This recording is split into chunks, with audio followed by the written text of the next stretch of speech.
El próximo trabajo es trabajo letal, cuando el trabajo se convierte en esclavitud, a cargo de la doctora en Derecho María Soledad de Franco, de Uruguay, de la Universidad Católica.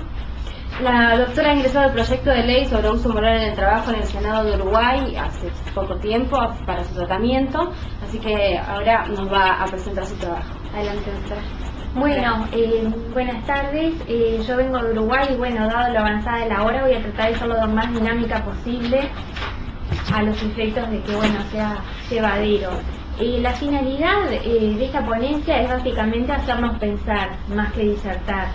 En Uruguay el gran problema que tenemos es que hay aumentos exponenciales de acoso, se ha constatado 1300%, pero no tenemos ley, no hay acuerdos sobre los conceptos básicos y somos el primer país de América del Sur y el segundo de América Latina en tener la tasa más alta de suicidio, lo que es absolutamente lamentable. Entonces, bueno, la finalidad se va a dividir en el trabajo y la muerte, la vinculación que tiene el trabajo con la muerte. ¿De qué tipo? Muerte ocasionada por un tercero, esto es un homicidio, y el suicidio, básicamente. Bueno, esto básicamente es el tema de lo que advertía y partimos de esta base, lo que decía Lyman, de que en el mundo actual el trabajo se ha convertido en un campo de batalla. Y si será campo de batalla, que este campo ha llevado en muchos casos a la muerte. Y lo que más nos llamó la atención cuando comenzamos a elaborar esta ponencia fue que en Uruguay no se había advertido la existencia de un homicidio en base al acoso laboral ocurrido hace 200 años. Entonces, en este caso, bueno, acá voy a ir salteando las cosas que son más básicas, la vinculación del acoso con el tema del poder y el abuso del poder, que eso ya los colegas lo dijeron a los efectos de profundizar en otras áreas. Y acá nos adentramos en esta primera historia que traigo para compartir. El 4 de julio de 1821, en lo que es actualmente Montevideo, se dio la siguiente situación. Uruguay en ese momento, antes de la Constitución del 30, admitía la esclavitud y en este contexto se produce un homicidio. Las partes son 3 esclavos y su ama. Esta señora, de carácter muy particular, Celedonía Witch de Salvañac, era una mujer de la aristocracia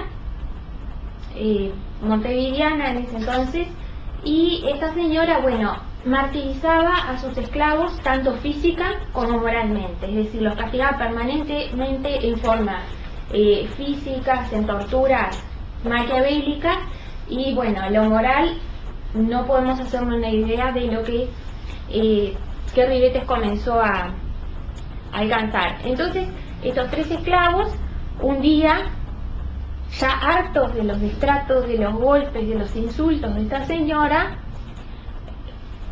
se da una situación, el ama, como le decían, cae al piso y la primera esclava le parte nosotros allá le decimos una majuana, creo que en otros lugares le dicen garrafa, que son contenidos grandes para el vino, etcétera.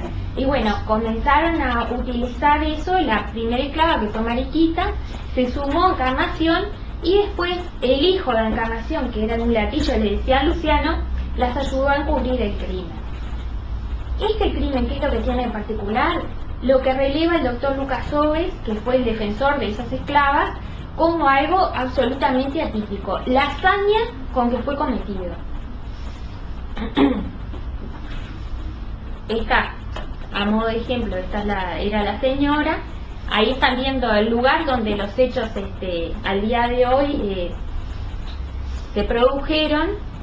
Y bueno, acá esto es sumamente elocuente. Esto es un extracto del alegato del doctor Lucas Oves, de nacionalidad argentina, justamente. Dice: doña Celedonía Witch, mujer robusta y señora pudiente, se halló muerta en los pisos de su magnífica cocina con 10 heridas en la cabeza, 20 en el rostro, una en el cuello, 2 en los pechos, 1 en la espalda. estas profundas, aquellas leves, unas grandes, otras pequeñas, y todas hechas con instrumentos diversos como botellas, cuchillos, tenedores y frascos. Luego, su muerte es obra de un resentido exaltado. Enemigos la asesinaron y no ladrones. Enemigos y no hay otros que sus domésticos. Tanto es cierto que basta tener delante los estragos para inferir la causa de que procede.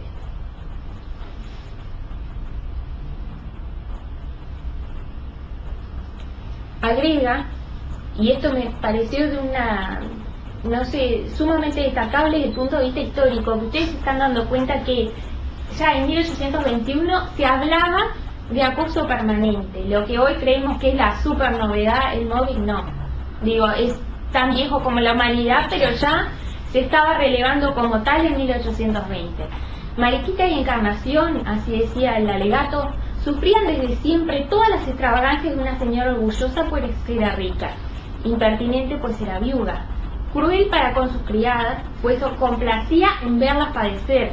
Y ahí, bueno, está toda la parte que es sumamente interesante, pero no tenemos tiempo, vinculada a que las personalidades que generalmente instigan el acoso tienen rasgos psicopáticos muy exacerbados. Y esta señora, como cita el doctor Oves, excitada por el acoso permanente, reitero, año 1821, de ese día, como una chispa al fuego, también ellas se incendiaron de rencor. No fueron dueñas de sus movimientos. La primera en especial, cuando sabemos que del suelo alzó la mano, tendió a doña Celedonía, la hirió con su rabia y la mató con su venganza. Y esto es sumamente elocuente de ese juicio, si bien fue totalmente desconsiderado, como se podrán imaginar. La declaración de una de las esclavas es textual y dice: yo maté porque no hallaba otro arbitrio, es decir, no hallaba otra forma de romper con esa situación perversa que excedía la esclavitud, porque si uno comienza a estudiar la historia y el vínculo que existía entre amos y esclavos en el Río de la Plata, existía un vínculo, no se puede decir de fraternidad, pero sí de cooperación y de respeto. Uno daba a cambio su lealtad, y otro el sustento y la manutención. Bueno, en este caso se violaban todas las reglas. Muy rápidamente les diré que, bueno, que ambas esclavas fueron ejecutadas, e incluso la horca, lamentablemente, de la Plaza Matriz de Montevideo, quienes la conocen, obviamente que no está, pero ahí se llevó a cabo la ejecución, se le llamaba la Mariquita. Luciano, no existen más registros, pero sí fue desterrado. Se le obligó a presenciar, o sea, un acto más de acoso, de hostilidad de parte del poder público, a presenciar la muerte de su madre. Y acá nos vamos a otro lugar completamente. Saltamos 200 años y nos vamos a Puerto Rico, al 2012. Que es lo interesante que... Y acá también nos da la pauta de que no existe clase social, sino algo que es más profundo y más sencillo que la naturaleza humana. El hecho se protagonizó a través de 2 mucamas de un hotel y también se dio un homicidio, vinculado directamente al acoso moral. Las partes: Coto, una mucama de hotel, asesinó a su colega Arismendi en el lugar de trabajo. Actualmente Coto está siendo, que es esa señora que ven en la pantalla, está siendo enjuiciada, y lo más interesante del proceso es que sus compañeros se pliegan y se ofrecen a declarar en el proceso a favor de la asesina en virtud de que, de un hecho que fue el que generó el homicidio, la causa directa, que esta mujer ya no soportaba más el acoso de parte de la oxisa. Es sumamente elocuente. Esto lo releva el periódico Primera Hora. Dice: Coto, enfurecida tras una madeja de chismes, asesinó en medio de una pelea a su compañera de labores, Elia Arismendi.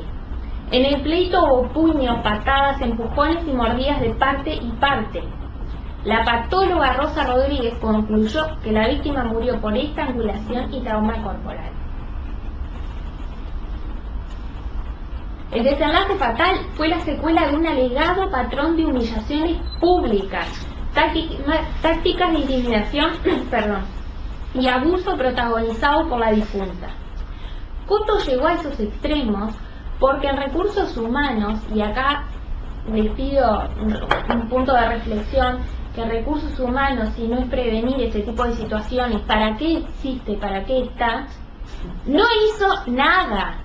Se presentaron 34 denuncias de parte de la que ahora está siendo procesada por homicidio, y no hicieron nada. Y acá yo lo llamo a reflexión, por eso les digo que es algo más compartido que una disertación. ¿Qué rol juegan los testigos mudos? Porque si hay acoso es porque existen cómplices. Un psicópata genera estragos. Históricamente se lo puede ver Stalin, Lenin, Hitler. Pero para que este tipo de gente pueda ascender necesariamente debe contar con la complicidad, ¿sí?, de una serie de personas que ven lo que está mal, lo que es inmoral y no hacen nada.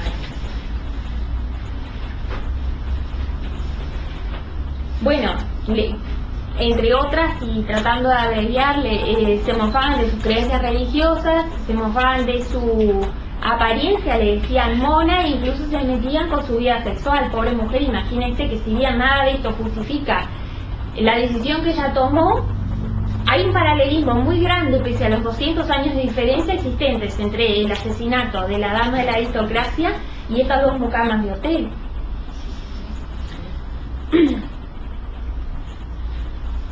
Entonces, como soy uruguaya, hice un poco de hincapié, pero también hay cosas a nivel mundial vinculadas a los suicidios, ¿no? Uruguay, como ya les dije, después de Cuba, sigue en el ranking con números escandalosos, con un promedio de unos 2 suicidios por día.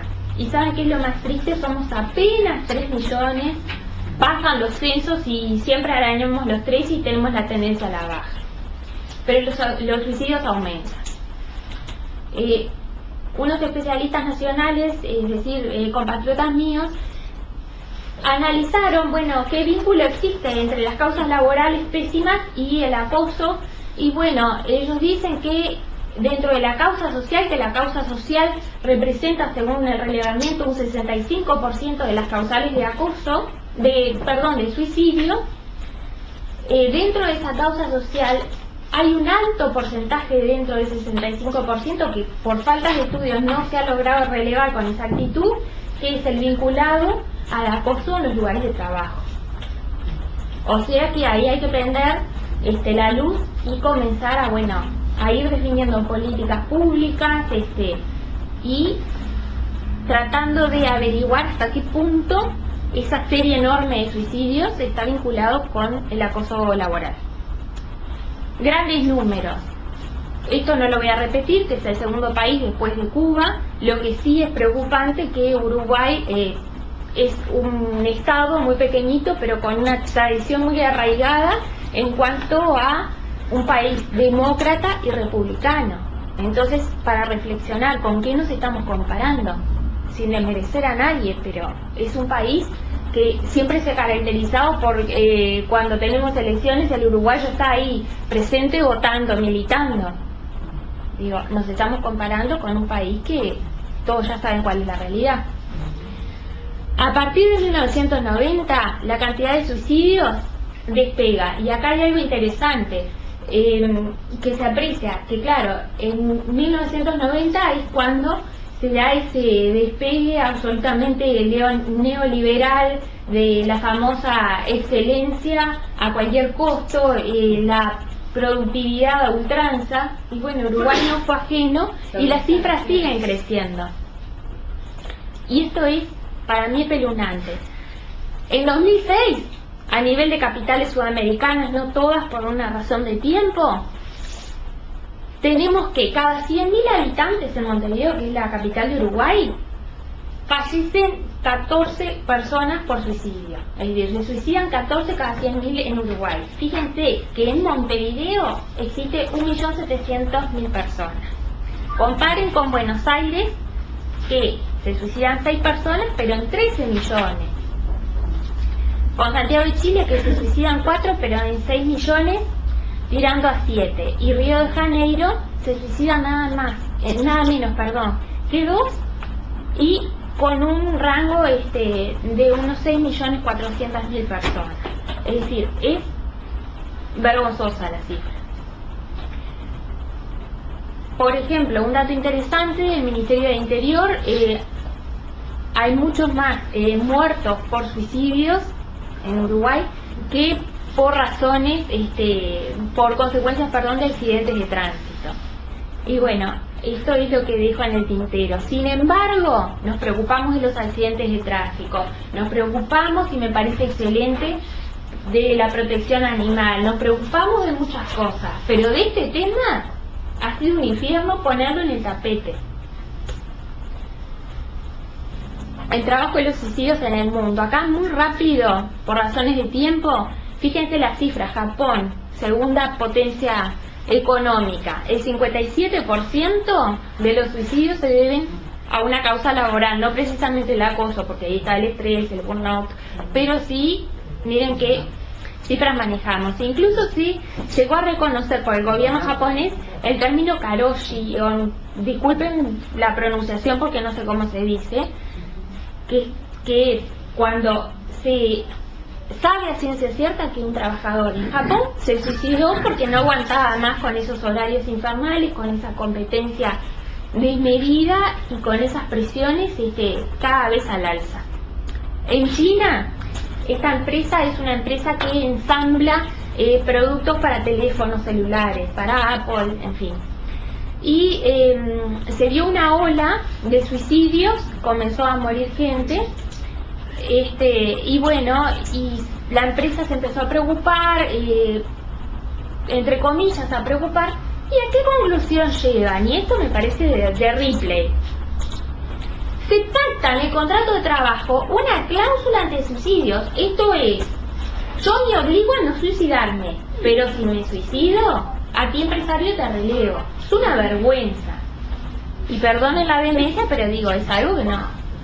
Y bueno, y acá llegamos al caso de mayor destaque, que es el caso de Francia, lamentable totalmente.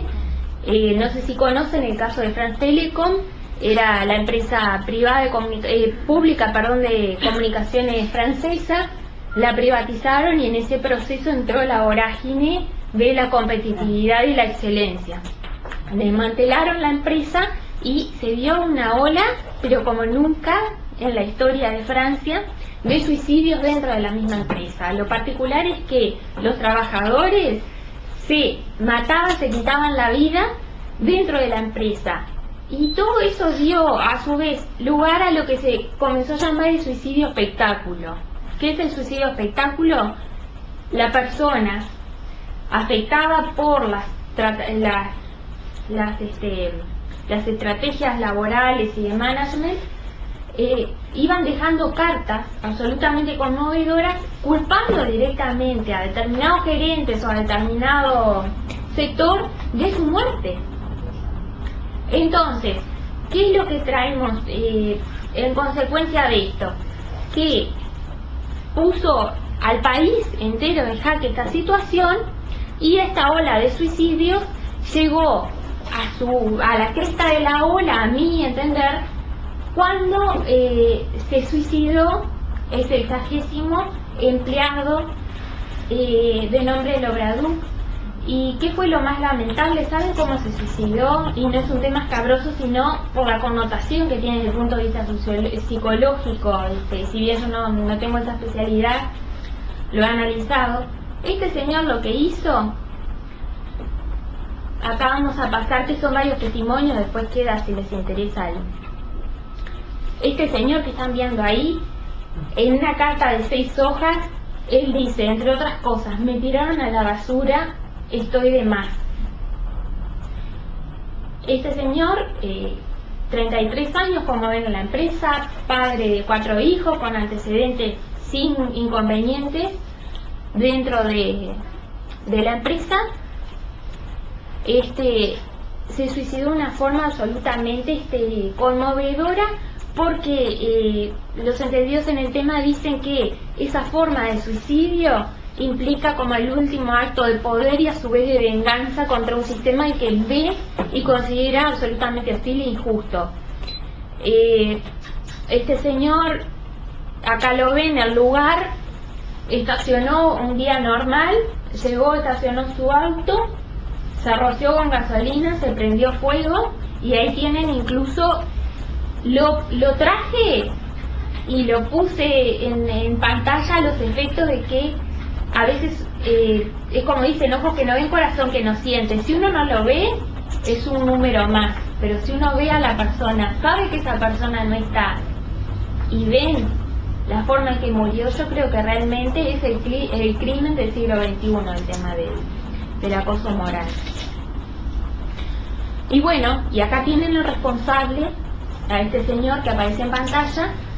Afortunadamente, obviamente que nada le va a devolver la vida a estos trabajadores, pero Lombard, que era el gerente general, está acusado penalmente, porque en Francia es delito el acoso moral, está acusado, procesado por este delito y de ser hallado culpable por todas esas muertes, en virtud de que las técnicas de terror que utilizaba para amedrentar a sus empleados, bueno, va a tener que pagar dinero y a su vez con prisión.